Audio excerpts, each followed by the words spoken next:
We begin with a story that isn't about bombs, borders, or bailouts. It's about what's in your kitchen. Specifically, it's about a clear, golden liquid that runs through the veins of the American food system, an ingredient so common, so cheap, and so overlooked that its sudden disappearance from the global market has done what no tariff, no sanction, and no diplomatic warning could do. It has broken the American snack industry in real time. Mark Carney just made a sudden, unannounced move on canola oil. Not a tariff, not a sanction, not a diplomatic warning issued through official channels. This was a strategic restructuring of the global canola oil supply that affects every bag of chips, every box of cookies, every cracker, every fried food, every granola bar, and every packaged snack on every shelf in every grocery store in the United States of America. The reaction inside the White House was not fury. It was confusion.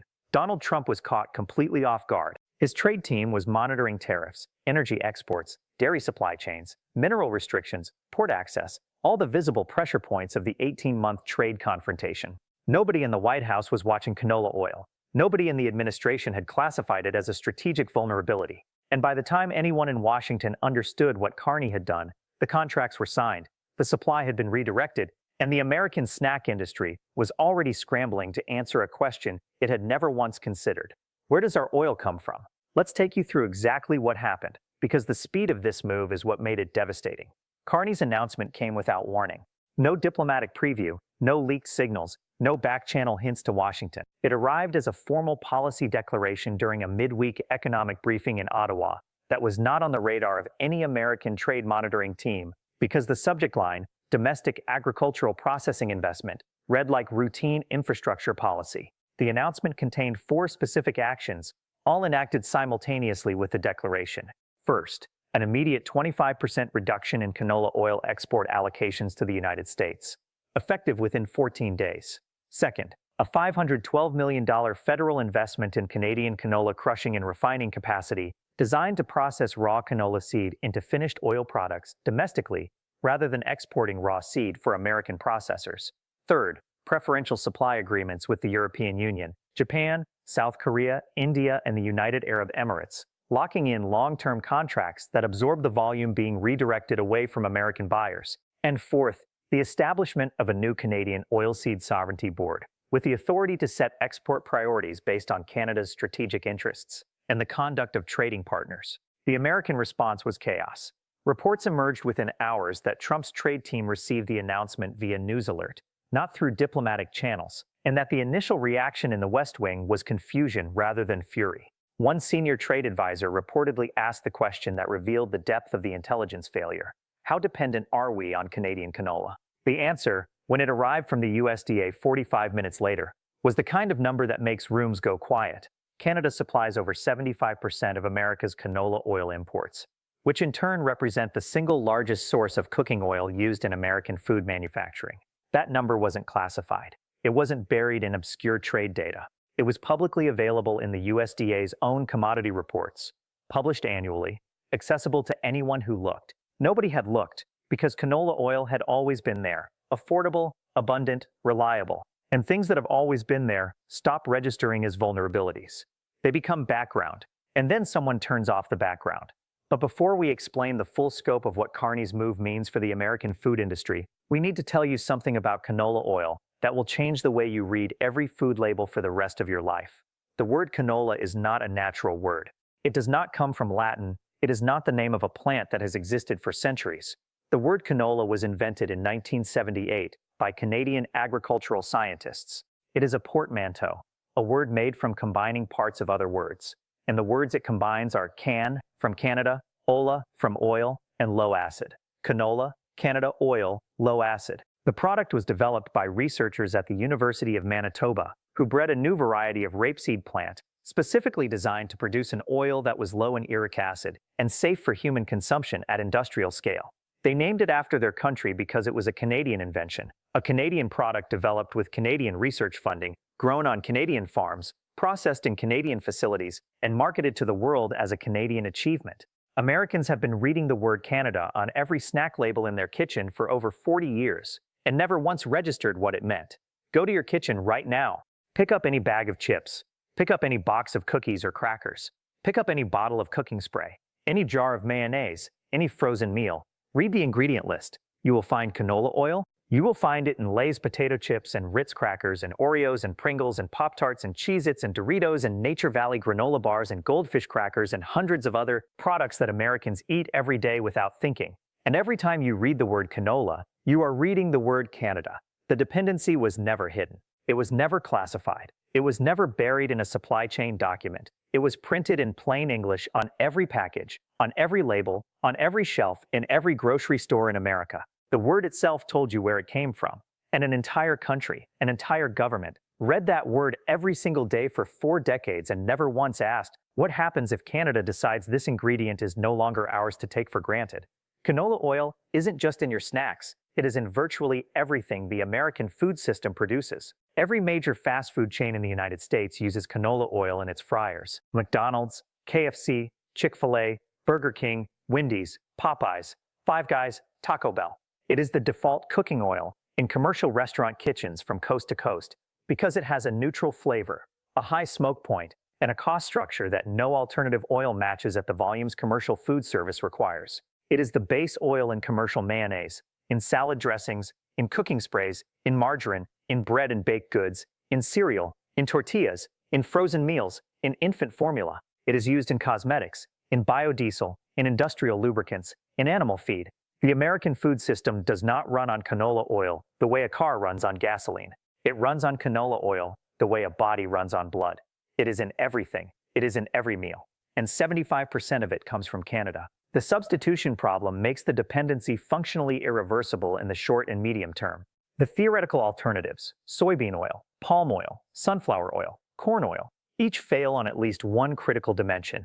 Soybean oil has a lower smoke point and a more pronounced flavor that changes the taste of fried foods. And American soybean production cannot produce the refined oil volume needed, even if every available soybean were diverted from other uses. Palm oil carries severe environmental and reputational liabilities that major food brands have spent years publicly committing to reduce, making a pivot to palm oil, a branding disaster on top of a supply chain crisis. Sunflower oil remains supply constrained in the aftermath of the Ukraine conflict. With global production still below pre-war levels and available surplus already committed to European buyers, corn oil is produced in insufficient volume and at a cost premium that would restructure the economics of every product that currently uses canola.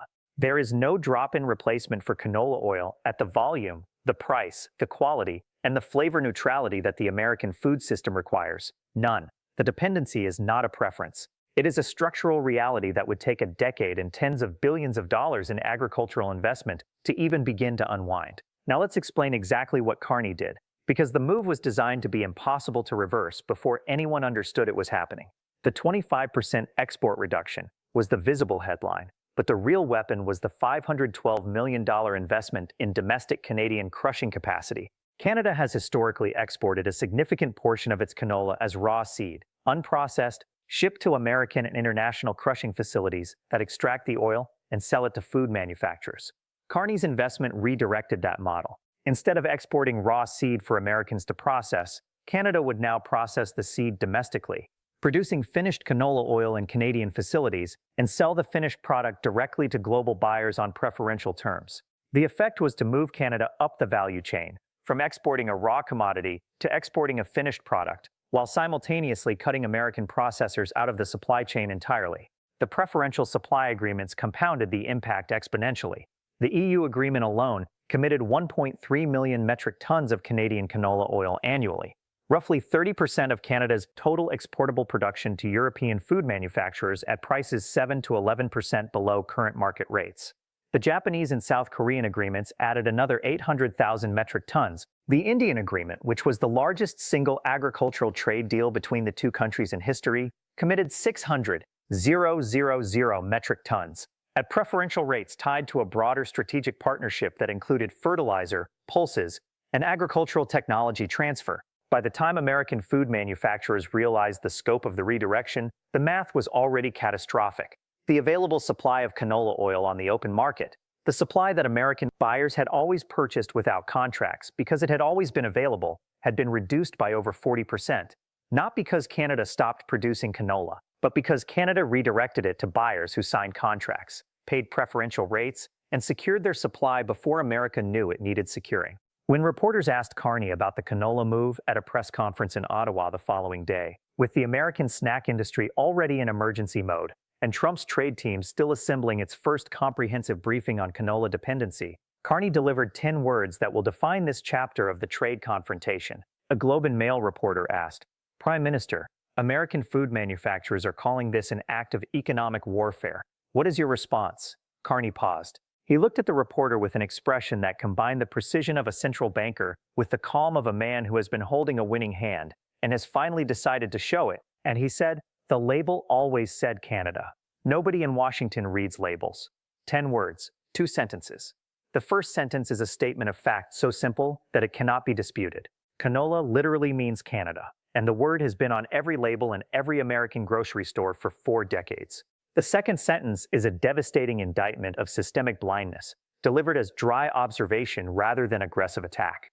Nobody in Washington reads labels, not a boast, not an insult, a diagnosis. The wit made it more lethal than drama could have. It landed not as a threat, but as a truth so obvious that the only possible response was the silence of recognition.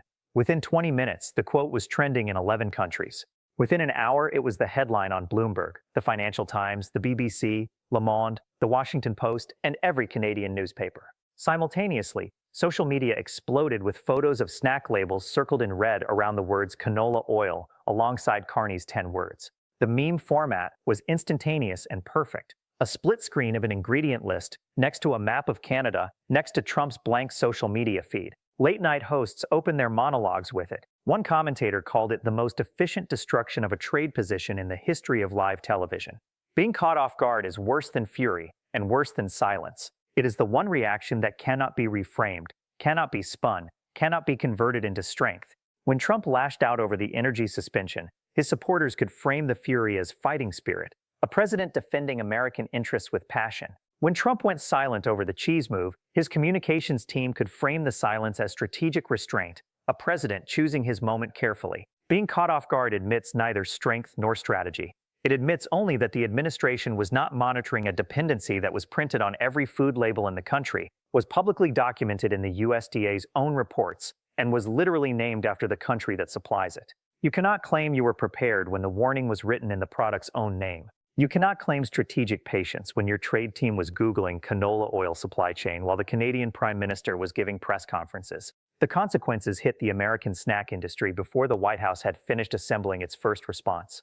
Canola oil futures spiked 19% in the first week after the announcement, the largest single-week increase in oilseed markets since the Ukraine conflict disrupted global sunflower oil supply. Frito-Lay, the subsidiary of PepsiCo that produces Lay's, Doritos, Cheetos, Tostitos, and Ruffles, issued an emergency supply chain review and warned investors of material input cost increases that will require pricing adjustments across our North American snack portfolio. Mondelez International, the parent company of Oreo, Ritz, Chips Ahoy, Triscuit, and Wheat Thins, filed a force majeure notice with 3 of its canola oil suppliers and announced it was evaluating all alternative oil sources, language that industry analysts recognized as an admission that no adequate alternative currently existed at the required volume. General Mills, Kellogg's, Campbell's, Conagra, and a dozen other major food manufacturers issued variations of the same statement within days, each acknowledging supply chain disruption, each warning of potential price increases, each carefully avoiding blaming Canada, and each implicitly blaming the trade environment that had made the disruption possible. The fast food sector was hit simultaneously and with equal force. McDonald's alone uses an estimated 200 million pounds of canola oil annually in its U.S. operations, and its supply contracts were among the first to be affected by the global reallocation. Restaurant industry analysts projected that fast food menu prices would increase between 6 and 14% within 90 days if the supply disruption was sustained, with the highest increases concentrated in fried food categories, the categories that constitute the majority of fast food revenue. A McDonald's franchise operator in Indiana with 6 locations calculated that the canola price increase would add over $350,000 to his annual operating costs. A family-owned restaurant in Chicago that had been operating for 31 years said they were considering closing because their cooking oil costs had doubled in 3 weeks, and their menu prices could not increase enough to compensate without driving away the customers they had spent 3 decades building. A food truck operator in Austin put it with the exhausted clarity of someone who had run out of patience for geopolitical explanations. "I fry things for a living. That's my whole business. I fry things in canola oil because it's the best oil for frying and it's always been affordable. Now it's not affordable because two governments are in a fight. Nobody asked me if I wanted to be in this fight. I'm just the guy with the fryer. The domestic political fracture followed the same pattern that every previous Canadian precision strike had produced. Fury directed not at Canada but at the White House, concentrated in exactly the industries, states, and voter demographics the administration could least afford to lose. The Snack Food Association, representing over 400 manufacturers, issued a statement that was one sentence longer than necessary, and that final sentence contained the entire political indictment. We urge the administration to resolve the trade dispute that has created this crisis before it destroys the industry that feeds America's families. The trade dispute that created this crisis, not Canada's move. The trade dispute. The administration's trade dispute. Republican members of Congress from agricultural and food manufacturing states began issuing statements demanding an immediate reassessment of trade strategies that put American food security at risk, language that any voter could read as the president's trade war is making your snacks more expensive. The American Farm Bureau Federation published data showing that American canola farmers, yes, America grows canola too, primarily in North Dakota, Montana, and Minnesota, were being devastated by the global price restructuring. Because Canadian canola was now flowing to higher-paying international buyers, while American farmers faced a collapsing domestic processing infrastructure that could no longer access affordable raw materials. The trade war was hurting American farmers who grew the same crop Canada had just weaponized. The irony was so precise it felt engineered. International reaction confirmed that Carney had once again created a template that other nations would study and replicate.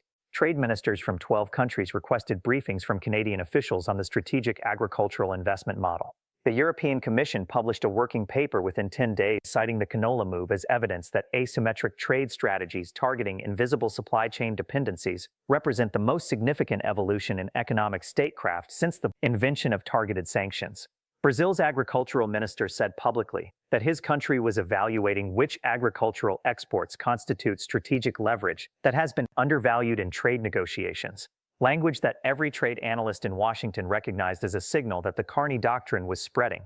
Canada had not just made a move against the United States. It had demonstrated to every mid-sized agricultural exporter in the world that the ingredients hiding in plain sight on American food labels were potential leverage points waiting to be activated. The consumer reaction was unlike anything the previous rounds of the trade confrontation had produced, because the canola crisis came with a built-in engagement mechanism that no communication strategist could have designed better. Within 72 hours of Carney's quote going viral, Check Your Labels became a social media phenomenon that crossed every demographic, every political affiliation, and every age group.